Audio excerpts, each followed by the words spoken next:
Ndio kana gama imozi zira. Yokera pashala kwa. Saka nditala kinakumiza kwa. Ndachikumbira kupinda. Haya akakuna mozi yapinda njani nyiko. Ndio unonzianzani? Steez.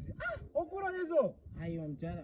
Leo ukuona mna pictures kayo. Mtala mimi napenda ngwazi. Ukura lezo kuchichimia upinda njani kati. Ayo ndi. Upinda njani kati yafikira. Iyo mvane asa unakuzwera kuti une mkoma iwo. Mkoma azivipuruko. Ayo. Mtala kwana. Ili ndakatipoa panamo. So maji mina ngina hapi.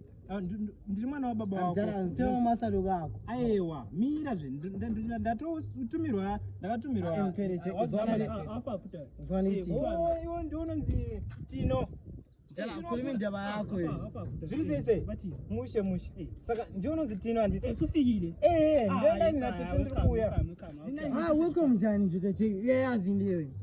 Liputa sidie. Aliputa sana, aliputa zikumishona. Ayo ndiri mwana wa baba wako. Ubaba makadala mashona ndi. Ayo ndekala madala mashona. Eputa zele koye masimba so. Aiwa, iyo man. Ngisa maselenjini we. Nayo man, ndiri kudza ndiri mwana wa baba